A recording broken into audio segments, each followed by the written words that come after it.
हाँ तो बच्चों कैसे हैं आप लोग। चलिए तो आई हो आप सब लोग अच्छे हो गए और आपकी पढ़ाई भी बहुत अच्छी चल रही होगी। आज हम बात करने वाले एलिमिनेशन मेथड यानी कि विलोपन विधि। ठीक है, ये विधि इतनी आईएमपी है कि हर बार एग्जाम में आती है। बस ये मान के चलो दो विधियां आपकी प्रतिस्थापन और विलोपन, इनमें से एक पक्का आती है। तो बस ये भी बहुत आईएमपी है, इसको हम 2 मिनट में खत्म करने वाले हैं, बहुत सिंपल तरीके से, बहुत आसान तरीके से। बस आप 2 मिनट बने रहो, ठीक है। और अब चैनल पर पहली बार हो तो चैनल को सब्सक्राइब भी कर लो, ठीक है। चलिए तो यहाँ पर सबसे पहले क्या रहता है, हमको दो समीकरण दिए रहते हैं। क्या रहता है, हमको दो समीकरण दिए रहते हैं, ठीक है। तो सबसे पहले हम क्या करेंगे, हमने मान लिया, माना, ठीक है, हमने मान लिया। एक को हम समीकरण बहुत आराम से करने वाले हैं, बस थोड़ा सा बने रहिए। आप आज 3 से 4 नंबर पक्का करके जाओगे, ठीक है भाई। इसको हमने समीकरण नंबर 1 नाम दे दिया है ना। और दूसरी इक्वेशन लेते हैं हम, वो हमारी क्या है, 2x minus 2y equal to 2। इसको इक्वेशन नंबर हम 2 नाम देंगे, ठीक है। अब विलोपन विधि में करना क्या है, देखो विलोपन विधि का नाम ही होता है विलुप्त करना, यानी कि गायब करना, विलुप्त करना। तो यहाँ पर एक पद को हमें गायब करना है, कोई भी एक पद को। अब यहाँ पर या तो एक्स वाले को कर लो, चाहे फिर या दोनों वाई वाले को गायब कर लो। अब गायब कैसे होता है, गायब करने का तरीका ये है कि दोनों सेम होना चाहिए और चिन्ह अलग होना चाहिए, एक प्लस का और एक माइनस का, तो कट जाएंगे। ऐसे 2 और -2 क्या हो, कैंसिल हो गए। ऐसे यहाँ पर 2x माइनस 2x कैंसिल हो जाएंगे। इस टाइप से बनाना है हमको। तो सेम बनाने के लिए हम क्या करते हैं, हमें यहाँ पर सेम बनाने के लिए ये देखते हैं कि भाई इसका कॉफिशिएंट क्या है। इस x का कॉफिशिएंट क्या बताओ, यहाँ पर 3, और इसका कॉफिशिएंट क्या बताओ 2। तो बस इस कॉफिशिएंट को ही हमको ध्यान रखना है कि यहाँ पर 3 है, इसका इंटू कर देंगे समीकरण नंबर 2 में, यानी समीकरण 1 में x से गुणा में जो संख्या है उसका गुणा करेंगे समीकरण नंबर 2 में, और समीकरण 2 में x से गुणा में जो संख्या है यानी x का गुणांक जो है उसका करेंगे समीकरण नंबर 1 में। बस इतना ही करना है। तो समीकरण 1 में 2 का और समीकरण 2 में 3 का गुणा करने पर ये आप यहाँ पर लिख देना है, ठीक है। यहाँ पर लिख देना कि भाई समीकरण 1 में 2 का, समीकरण 1 में 2 का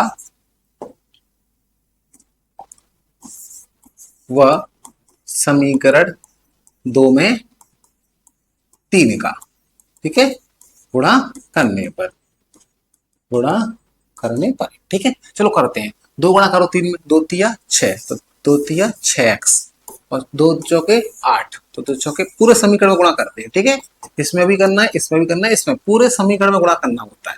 और 10 दूनी 20, ये हमारा गुणा करने पर आ गया, ठीक है भाई। 4 दूनी 8, 3 दूनी 6 और 10 दूनी 20।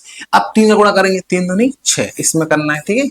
और 3 दूनी 6, इसमें भी कर दो, और 3 दूनी 6, यहाँ भी कर दिया। अब देखो यहाँ पर क्या किया हमने, जब x के कॉफिशिएंट को बनाया है हमने सेम, तो यहाँ पर देखो दोनों सेम बन गए सेम।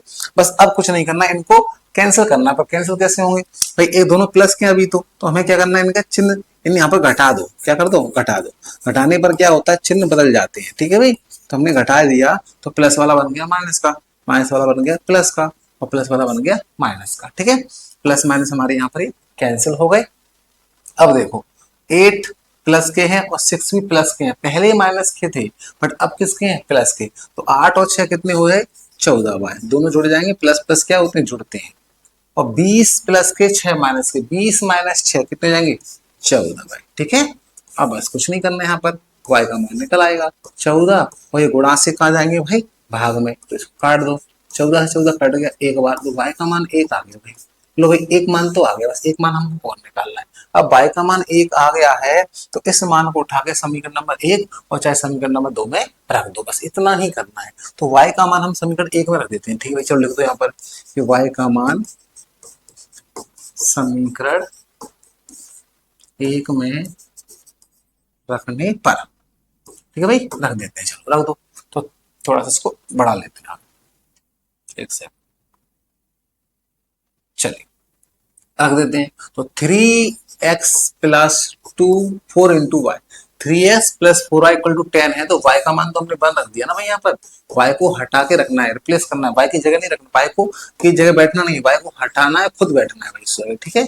और 4 एक 4, 4 को उधर ले जाओ, तो वह 10 माइनस 4, 10 माइनस 4 कितने होते हैं, 6।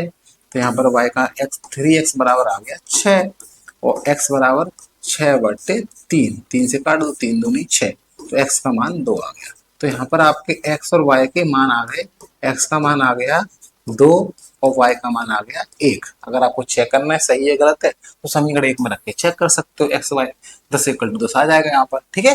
तो बात समझ आ गई कितनी सिंपल है विलोपन विधि। चलो तो एक क्वेश्चन आप लोग घर से ट्राई करना और फिर भी नहीं आएगा तो फिर हम और प्रैक्टिस करवाएंगे, ठीक है। तो ये क्वेश्चन है आप लोगों को घर से करना है 2x + y = 5 और 3x + 2y = 8। अगर वीडियो आपको थोड़ी अच्छी लगी और आपको मजा आया और आगे भी ऐसा पढ़ना चाहते हो तो प्लीज चैनल को सब्सक्राइब कर लो, ठीक है। तो मिलते हैं क्लास में, धन्यवाद।